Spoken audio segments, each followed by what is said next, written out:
আসসালামু আলাইকুম সুপ্রিয় এসএসসি 2025 সালের পরীক্ষার্থী বন্ধুরা। বন্ধুরা, তোমরা যারা বোর্ড চ্যালেঞ্জ করেছো, সেই বোর্ড চ্যালেঞ্জ নিয়ে কিছু আপডেট আমাদের কাছে নতুন করে আসছে।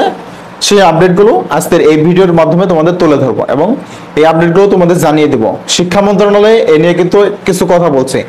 তাছাড়া তোমরা যারা আন্দোলন করলে এতদিন যে সাপ্লিমেন্টারি পরীক্ষা চালু করা হোক বা এমসিকিউ এবং সিকিউ মিলিয়ে পাস দেওয়া হোক, এ নিয়ে শিক্ষা মন্ত্রণালয় কি বলে, এই আপডেটটাও তোমাদের মাঝে আজকের এই ভিডিওতে জানিয়ে দেব।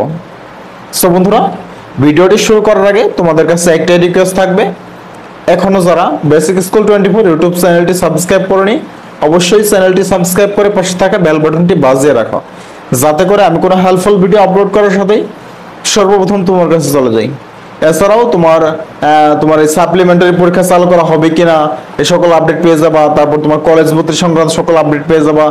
তারপর যদি তোমাদের এমসিকিউ এবং সিকিউ মিলে পাস দেওয়া হয় বা তোমাদের এই বোর্ড চ্যালেঞ্জ সম্পর্কিত সকল আপডেট প্রতিনিয়ত আমাদের কাছে পেতে অবশ্যই চ্যানেলটি সাবস্ক্রাইব করে পাশে থাকা বেল বাটনটি বাজিয়ে রাখতে হবে।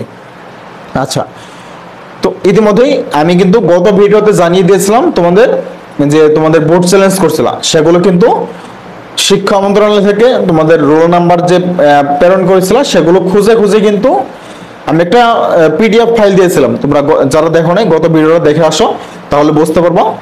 তোমাদের অনেকের নাম কিন্তু সেখানে আছে। আমি এটাও বলেছিলাম যে কে কোন বোর্ড থেকে তোমরা বোর্ড চ্যালেঞ্জ করেছো, তাদের নাম কিন্তু কিভাবে দেখবা, তোমাদের নামগুলো কি আসলেই অ্যাপ্রুভ হয়েছে কিনা সেগুলো কিভাবে দেখবা, আমি কিন্তু গত ভিডিওতে দেখাই দিয়েছিলাম।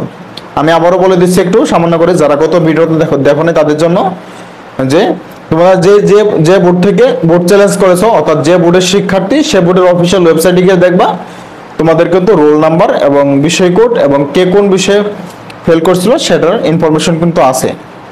তুমি এ নিয়ে সকল কিছু জানতে অবশ্যই তোমাকে পূর্বে ভিডিওতে দেখতে হবে, নাহলে কিন্তু বুঝতে পারবে না। আচ্ছা, এটা কিন্তু শিক্ষা মন্ত্রণালয় এক এক করে খুঁজে বের করে তোমাদের খাতাগুলো মূল্যায়ন করা হচ্ছে। নতুন করে মূল্যায়ন শুরু হবে হয়তো 2-1 দিনের মধ্যেই। আর ওই কত ভিডিওগুলোতে কমেন্ট করতেছিল যেহেতু আমাদের এই যে আমরা তোমার বোর্ড চ্যালেঞ্জ করছো, তোমাদের রেজাল্ট কিন্তু আরো 1 মাসের মধ্যেই দিয়ে দিবে, কিন্তু তোমার কলেজ ভর্তি তো শুরু হবে আগামী 24 তারিখ। তোমরা কি কলেজ ভর্তির সময় পাবে কিনা, এটাও কিন্তু অনেকেই আমাকে জিজ্ঞেস করছিল। তাদের উদ্দেশ্যে বলতে চাই, হ্যাঁ তোমাদের অবশ্যই কলেজ ভর্তির সময় দেবে। তোমাদের এখন যে সময়টা দেবে এই সময় যদি শেষ হয়, তোমাদের জন্য কিন্তু শিক্ষা মন্ত্রণালয় সময় দিবে, তোমার কলেজ ভর্তির জন্য অবশ্যই সময় দিবে। সেটা কিন্তু শিক্ষা মন্ত্রণালয় একটা আপডেটের মাধ্যমে জানিয়ে দিয়েছে, যারা বোর্ড চ্যালেঞ্জ করবে তাদের কলেজ ভর্তির সময় কিন্তু দেওয়া হবে। এমনটা না যে আমরা যেহেতু বোর্ড চ্যালেঞ্জ যে রেজাল্ট যদি আমাদের দেরি করে দেয় 1 মাস বা 1 মাসের বেশি সময় লাগে, তবুও কিন্তু তোমাদের কলেজ ভর্তির সময় পাবা, কলেজ ভর্তি হওয়ার জন্য সময় পাবা। আরেকটা বিষয় হচ্ছে, অনেকে বলতেছে যে ভাইয়া আমার 2-1 নাম্বারের জন্য ফেল চলে আসে, তাহলে কি আমি বোর্ড চ্যালেঞ্জ করেছি আমাকে কি পাস দেবে? তাদের উদ্দেশ্যে বলতে চাই যে হ্যাঁ, তুমি যদি 2-1 নাম্বারে এখানে পাস ফেল করে থাকো, তাহলে ওই শিক্ষক যে শিক্ষক খাতা দেখবে 2-1 নাম্বার বাড়া দিতে পারে। 2-1 নাম্বার বাড়াই দিয়ে তোমাদের পাস দেওয়ার সম্ভাবনাটা অনেকটাই বেশি। আবার অনেকেই তোমার 33-এ পাস করতে হবে, 33-এর মধ্যে তুমি 23 পেয়েছো সব মিলিয়ে এমসিকিউ এবং সিকিউ মিলিয়ে, তাহলে কিন্তু ভাইয়া তোমাদের পাস দেবে না, কারণ তোমাদের মধ্যে অনেকটাই কিন্তু একটা নাম্বার ডিফারেন্স আছে। 2-1 নাম্বার হলে তাও না, শিক্ষা মন্ত্রণালয় থেকে বা শিক্ষকরা ভেবে চিন্তে দিয়ে দিতে পারতো। আরেকটা হচ্ছে তোমাদের দেখা হবে কি দেখা হবে, শুধুমাত্র কিন্তু নতুন করে কিন্তু আবার খাতাগুলো দেখা হবে না। এটা আমি পূর্বে বলেছি, আবারও বলতেছি, নতুন করে খাতা দেখা হবে না। দেখা হবে কি, তোমরা যে তোমাদের যে সৃজনশীলগুলোতে মার্ক দিয়েছে, সে মার্কগুলো যে তোমার প্রত্যেকটা সৃজনশীলে কত মার্ক দিয়েছে, সাপোজ মনে করো 1 নম্বর সৃজনশীলে তুমি 5 পেয়েছো, তার মধ্যে 4টা প্রশ্ন থাকে ক খ গ ঘ। কর মধ্যে কত মার্ক পেয়েছো সেটা কিন্তু কর প্রশ্নের মধ্যে লেখা থাকে।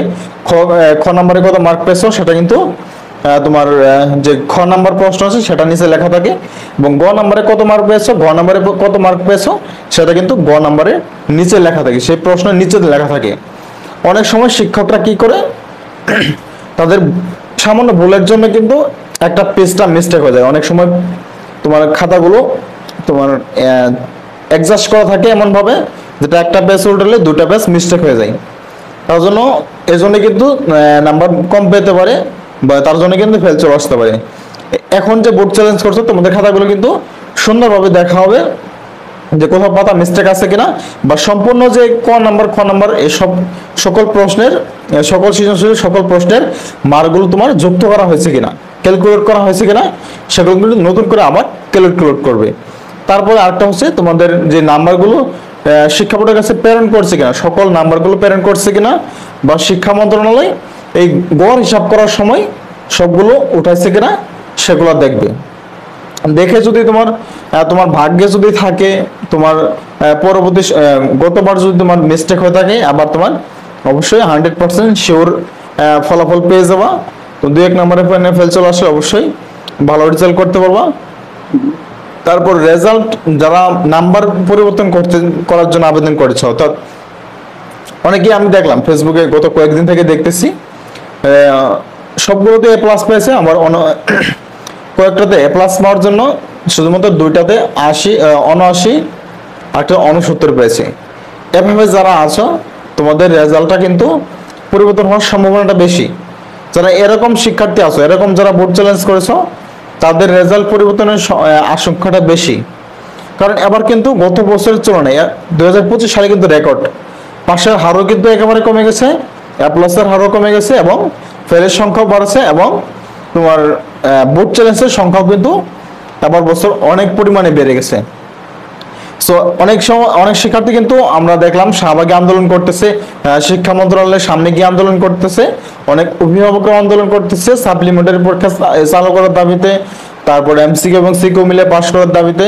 আবার অনেকেই দেখলাম তোমাদের একটা বিষয় নিয়ে আমার হাসি পাচ্ছিল যে একজন শিক্ষার্থী শুধুমাত্র একটা সাবজেক্টে পরীক্ষা দিয়েছে, অথচ 3টা সাবজেক্টে ফেল করেছে। দেখো তাহলে শিক্ষা ব্যবস্থায় কতটা গাফিলতি আছে।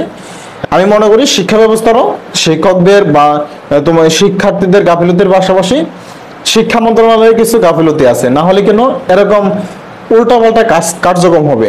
অবশ্যই শিক্ষা মন্ত্রণালয়ের এই ছোটখাটো বিষয়গুলো বিবেচনায় নেওয়া উচিত, যেন এরকম ভুল আর পরবর্তীতে না হয়। আবার শিক্ষকদেরও এই ভুলগুলো এড়িয়ে চলা উচিত। আবার শিক্ষকরা কিন্তু অনেক ভুল করেছে, কারণ তোমাদের বোর্ড পরীক্ষার মতো একটা পাবলিক পরীক্ষার মতো একটা খাতা, সেটা কেন টিকটকে আপলোড হবে, রেজাল্ট প্রকাশের আগে কেন টিকটকে আপলোড হবে? এ নিয়ে শিক্ষকদেরও একটু কঠোর হওয়া উচিত। এটা কিন্তু বোর্ড পরীক্ষা, এটা কিন্তু কোনো খেলা না, এটা কিন্তু তোমাদের কোনো স্কুলের পরীক্ষা না, এটা হচ্ছে তোমার বোর্ড পরীক্ষা, পাবলিক পরীক্ষা। একটা শিক্ষার্থীর ভবিষ্যৎ ডিপেন্ড করে। একটা শিক্ষার্থী অনেক সময় ফেল করার কারণে অনেক শিক্ষার্থী সুসাইড করে। এই সকল কিছু শিক্ষকদের গাফিলতির জন্য করে, শিক্ষা মন্ত্রণালয়ের গাফিলতির জন্য করে, আবার শিক্ষার্থীদের নিজের গাফিলতির জন্য করে। অনেক শিক্ষার্থী লেখাপড়া করে না, পরীক্ষা দিতে এসে ফেল করে, সেটা শিক্ষকদের দোষ দেয়। আবার শিক্ষকদের বা শিক্ষা মন্ত্রণালয়ের দোষ এমনটাও না, 90% শিক্ষার্থী কিন্তু তাদের নিজেদের দোষ। তারা ভালো করে পড়ে নাই, ভালো করে লেখা নেই, তাহলে কিভাবে পাশ করবে? শিক্ষা মন্ত্রণালয় বা শিক্ষকরা কিন্তু তোমাদেরকে না লিখলে পাশ করা দেবে না, অবশ্যই কিন্তু তোমাদের খাতায় লিখতে হবে। তবে হ্যাঁ, 10% বা 5% শিক্ষকদের বা শিক্ষা মন্ত্রণালয়ের গাফিলতি থাকতে পারে, তবে 90% যে শিক্ষকদের গাফিলতি বা শিক্ষা মন্ত্রণালয়ের গাফিলতি এমনটা না। অবশ্যই তোমাদের গাফিলতি আছে। কেন শিক্ষার্থীগুলো ফেল করতেছে বা কেন তোমরা ভালো করে লিখতে পারতেছো না, সেটা তোমাদের নিজেদের গাফিলতি আছে, বা তোমার ক্লাসগুলো সঠিকভাবে করো নাই, এটাও কিন্তু তোমাদের নিজেদের দোষ। শুধুমাত্র যে শিক্ষা মন্ত্রণালয়ের দোষ দিবে এমনটা না। হ্যাঁ, আছে কিছু দোষ তাদের খাতাগুলো টিকটকাররা দেখছে তোমরা যে আন্দোলন করতেছো, সে আন্দোলনে আমি দেখলাম অভিভাবক সহ গিয়েছে, সেখানে বলতেছে যে টিকটকরা খাতা দেখছে কেন? সবাই বলতেছে আমাদের সবার পরীক্ষা ভালো হয়েছে। আসলে তোমাদের সবার পরীক্ষা ভালো হয়েছে কিনা আল্লাহ ভালো জানে। তোমরা তো এখন দাবি করতেছো সবার পরীক্ষা ভালো হয়েছে, কিন্তু তোমরা পাস করো নাই। তোমার পরীক্ষা কেমন হয়েছে, কেমন দিয়েছিল অবশ্যই কমেন্টে জানিয়ে দিও। আর কে কত নাম্বারের জন্য তোমার পাস বা ফেল চলে আসছে সেটা অবশ্যই জানিয়ে দিও। সো বন্ধুরা, এই ছিল তোমাদের বোর্ড চ্যালেঞ্জ নিয়ে সর্বশেষ আপডেট। পরবর্তী আপডেট আসার সঙ্গে সঙ্গে আমরা একটা ভিডিওর মাধ্যমে তোমাদের জানিয়ে দেবো। সেই পরবর্তী আপডেটটি পেতে অবশ্যই কিন্তু আমাদের চ্যানেলটি সাবস্ক্রাইব করতে হবে, এবং তোমরা যারা দেখো নাই তোমাদের বোর্ড চ্যালেঞ্জ অ্যাপ্রুভ হয়েছে কিনা সেটা অবশ্যই দেখে নিও। তোমাদের স্ব শিক্ষা বোর্ডের অধীনে আর যদি না দেখতে পারো অবশ্যই কমেন্টে জানিয়ে দিও, আমি নিজে দেখে দেবো তোমাদের। সো বন্ধুরা এই ছিল সর্বশেষ আপডেট। ভিডিওটি ভালো লাগলে অবশ্যই ভিডিওটা একটা লাইক দিবা, চ্যানেলটি সাবস্ক্রাইব করবা, পাশে থাকা বেল বাটনটি বাজিয়ে রাখবা এবং ভিডিওটি তোমার বন্ধুদের মাঝে শেয়ার করে দিবা, সবাইকে এই বিষয়গুলো জানার সুযোগ করে দাও। সো বন্ধুরা এতক্ষণ পর্যন্ত আমাদের সাথে থাকার জন্য অনেক অনেক ধন্যবাদ। দেখা হবে পরবর্তী কোনো এক হেল্পফুল ভিডিও নিয়ে। এতক্ষণ পর্যন্ত ভালো থাকুন, সুস্থ থাকুন, আল্লাহ হাফেজ, আসসালামু আলাইকুম।